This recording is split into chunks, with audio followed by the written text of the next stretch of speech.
মা হওয়ার অনুভূতি পৃথিবীর সকল অনুভূতিকে হার মানায়। মাতৃত্ব শুধু ভয়ঙ্কর সুন্দর না, ভয়ানক সুন্দর। জীবনে একটা অন্যরকম পরিবর্তন চলে এসেছে, আর এই পরিবর্তনের মাঝে তোমাকে পেয়ে মনে হচ্ছে যেন এক মহাপূর্ণতা পেয়েছি আমি। আলহামদুলিল্লাহ। হ্যালো এভরিওয়ান, আসসালামু আলাইকুম। কি অবস্থা সবার, কেমন আছেন? সকলের দোয়া ও ভালোবাসাতে আমি আর আমার জান বাচ্চাটা আলহামদুলিল্লাহ আগের থেকে এখন অনেকটাই সুস্থ আছি এবং ভালো আছি। একটা সময় ছিল যখন আমি আমাকে ছাড়া অন্য কাউকে নিয়ে ভাবার সময়ই ছিল না আমার কাছে, কিন্তু এখন প্রতিনিয়ত শুধু আমি আমার জান বাচ্চাটাকে নিয়েই ভাবি, কারণ তার ভালো মন্দ সবকিছুর দায়িত্ব উপরাল্লাহ এখন আমাকে দিয়েছে, আর এই দায়িত্বটাকে সুন্দরভাবে পালন করাটাই এখন আমার মূল কাজ। আমি আমার জীবনে জানা অজানার মাঝে অনেক কিছু হারিয়ে ফেলেছি, কিন্তু তোমাকে পেয়ে সকল হারানোর ব্যথা আমি ভুলে গিয়েছি। এখন শুধুমাত্র তুমি আমার সকল হারানোর পূর্ণতা। আমার জান বাচ্চাটা পৃথিবীতে আসার আগে দিনগুলো আমার অন্যভাবেই যেত। সোশ্যাল মিডিয়ার কাজ, বিজনেস, সংসার এগুলো নিয়েই সারাদিন ব্যস্ত ছিলাম, কিন্তু এখন আমার জান বাচ্চাটা আমার কাছে আসার পরে এই সব কিছুর মাঝ থেকে কেন জানি নিজেকে শুধু তোমার মাঝেই হারিয়ে ফেলি। সারাটা দিন আমি ব্যস্ত থাকি শুধু তোমাকে নিয়েই। তুমি কিসে ভালো থাকবে, তোমাকে কিভাবে ভালো রাখা যায়, এগুলো নিয়েই চিন্তা করতে করতে আমার দিন শেষ হয়ে যায়। একটা সময় আমি প্রচুর পরিমাণে ঘুম পছন্দ করতাম, সারাটা রাত ঘুমিয়ে থাকতাম। এখন সেই মেয়ে আমি তোমাকে রাত জেগে টেক কেয়ার করি, আর দিন হলে তো সারাটা দিন জান বাচ্চাটার পিছনেই আমি সময় দেই। সকালবেলা ঘুম থেকে উঠি, বিছানা পাটি এমন ভাবে আউলে ঝেলে রয়েছে।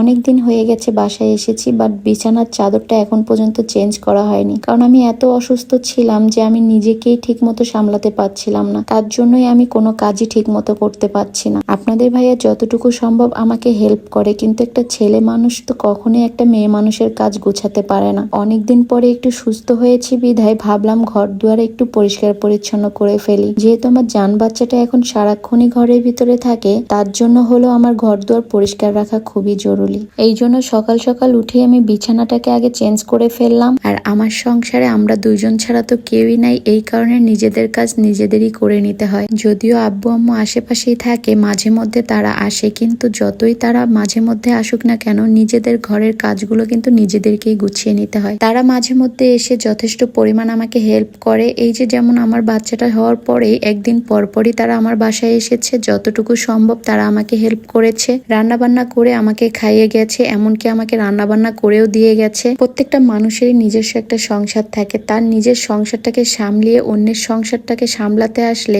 একটু তো প্রবলেম ফেস করতেই হয়, কারণ আমার সংসারে কিরকম ভাবে চলবে, কিভাবে আমি গুছিয়ে রাখবো সেটা শুধু আমিই বলতে পারবো। তাই তারা যখন বাসায় আসে আমাকে যথেষ্ট পরিমাণ হেল্প করে, আর আমরা দুজনই যথেষ্ট পরিমাণ সাহায্য পাই আমার ফ্যামিলির কাছ থেকে। আলহামদুলিল্লাহ, সকল বিপদ আপদে তারা আমাদের পাশে থাকে, এটাই আমাদের কাছে অনেক বেশি পাওয়া। এই তো আমার বিছানার চাদর গুছানো কমপ্লিট হয়ে গেছে। আমি যে চাদরটা বিছিয়েছি বিছানার মধ্যে, এটার সাথে আমার জান বাচ্চাটা দোলনা খাটের সব সেটআপ একদম ম্যাচিং হয়ে গেছে। এটা তো আমি আগে কখনোই ভাবিনি যে আমার এরকম একটা চাদর রয়েছে বাসার মধ্যে, যেটা কিনা আমার জান বাচ্চাটা দোলনা খাটের সাথে একদমই ম্যাচিং। আমি খাটে চাদরটা বিছানোর পরেই বুঝতে পারছি যে আমার জান বাচ্চাটা দোলনা খাটের ফুল সেটআপটা একদম চাদরের সাথে ম্যাচিং হয়ে গিয়েছে। জান বাচ্চাটাকে দোলনা খাটের মধ্যে শুয়ে দিয়ে আমি এদিকে ঘরটাকে গুছিয়ে ফেললাম। ঘরের গিন্নি যদি অসুস্থ অবস্থায় পড়ে থাকে, তাহলে সেই ঘরের অবস্থা কি হতে পারে সেটা আমি অসুস্থ হয়ে বুঝতে পেরেছি। পুরো বাসাটাই একদম এলোমেলো অবস্থায় ছিল। আমি আজকে একটু সুস্থ হয়েছি বিধায় পুরো বাসাটা মোটামুটি কিছুটা গুছিয়ে ফেললাম। এদিকে আমার জান বাচ্চাটাও ঘুম থেকে উঠে গিয়েছে, তাকে আমি দোলনা থেকে নিয়ে এসে বেডে শুয়ে দিলাম। আপনাদের দোয়া ও ভালোবাসাতে আমার জান বাচ্চাটা আল্লাহর রহমতে কোনো রকমের জ্বালায় না আমাকে। সারাটা দিন তার খাওয়া দাওয়া আর ঘুম ছাড়া কোনো কাজই নেই। এই জন্যই মনে হয় আমি একটু তাড়াতাড়ি সুস্থ হয়ে গিয়েছি, কারণ আমার জান বাচ্চাটা তো আমাকে একটুও বিরক্ত করে না তার জন্য। তো এই তো তাকে আমি ঘুম পাড়িয়ে দিলাম এখানে, আর সে সুন্দরভাবে আমার সাথে সব সময় ঘুমিয়ে থাকে। বিশেষ করে সে সারাক্ষণই আমার বুকের সাথে জড়িয়ে থাকে। তাকে যদি আমি আলাদাভাবে রাখি তাহলে সে একদমই থাকতে চায় না, কান্নাকাটি করে, কিন্তু যখনই আমি তাকে বুকে জড়িয়ে নিই তখনই সে অনেক সুন্দরভাবে ঘুম দেয়। কারণ যতক্ষণ না আমি তাকে বুকে জড়িয়ে নিয়ে ঘুমাবো ততক্ষণ পর্যন্ত সে একটু মোড়ামড়ি করবে। যখন আমি তাকে বুকে জড়িয়ে ঘুমাবো তখন থেকে সে একদমই রিল্যাক্স একটা ঘুম দেবে। এটাই হয়তো মাতৃত্বের টান।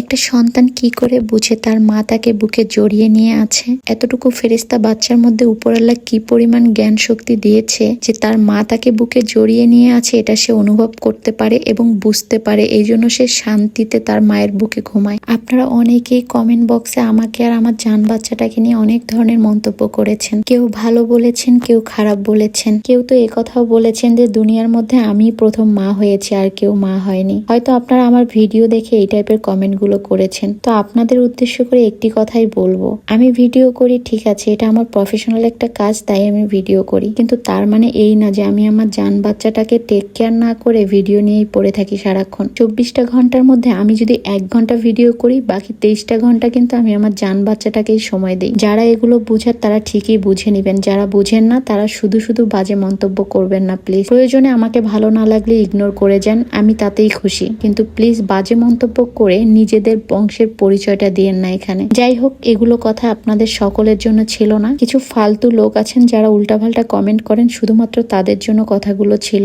অনেক কিছুই বলে ফেলেছি, ভুল ত্রুটি হলে ক্ষমা করবেন, আর আমার জান বাচ্চাটার জন্য একটু দোয়া করবেন যাতে আমরা সবসময় এভাবে ভালো থাকি এবং সুস্থ থাকি। সো গাইজ, আজকের মতো ভিডিওটা এখানে শেষ করব, নেক্সট ভিডিওতে দেখা হচ্ছে, সেই পর্যন্ত সবাই ভালো থাকেন, সুস্থ থাকেন, আল্লাহ হাফেজ।